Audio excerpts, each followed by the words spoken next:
Dito, trabaho natin yan ay magkakat tayo ng ruro. Ruro tawag sa mga black na yan. Pagkain ng baka yan. Pero may mga butas kasi, kaya napasukan ng tubig.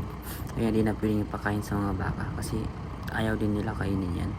Kaya ang purpose na ang servinan yan, kakat na lang natin pang ano sa mga tae, pang mix para hindi siya dadaloy sa kanal kasi uulan daw bukas.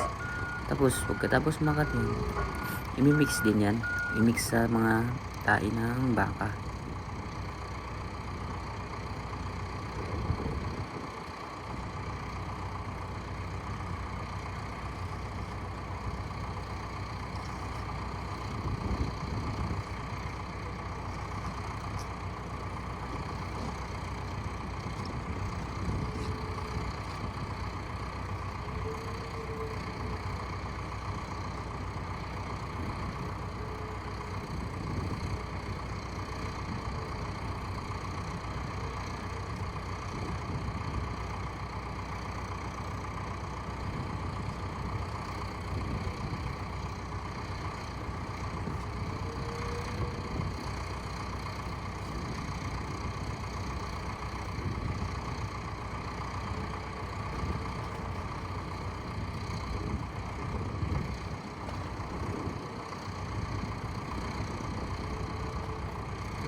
Dito, ilalagay na natin dun sa tawag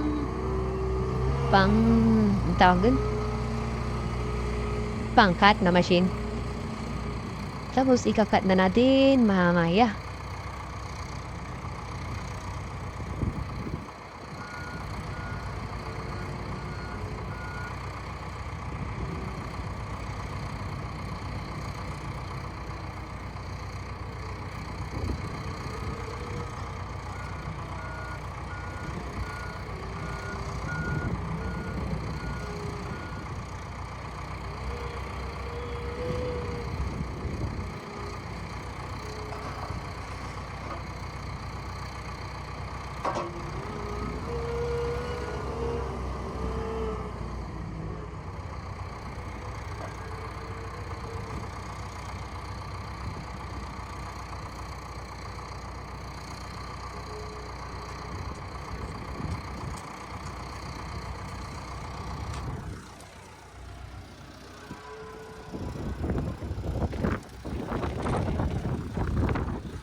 Yun na natin yung propeller. Yun. At nag-ano na. Tapos, ano natin yung accelerator. Tapos, yun natin yung pangkat niya. Yun.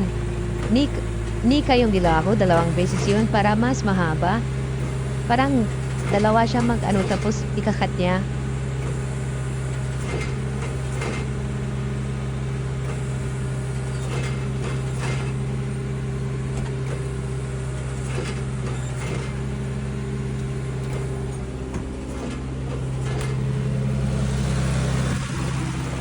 Dito ipapakita ko kung paano siya mag-cut. Punta tayo sa likod. So, dito yan, kinakat niya lang siya sa mga 4 inches ata, mga ganun.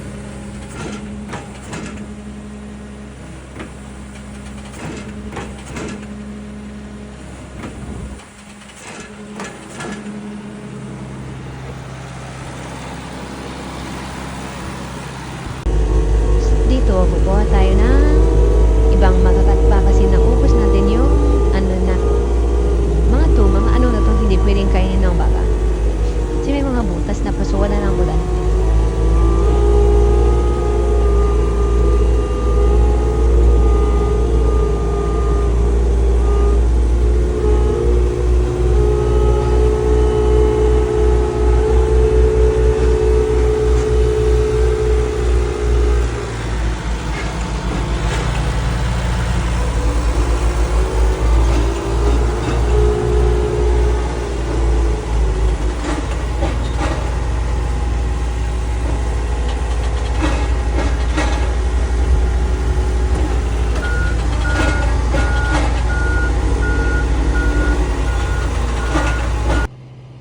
dito, panoorin na natin siya.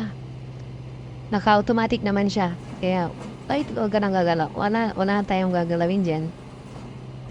At ayun na. Hanggang dito lang. See you sa next vlog ulit.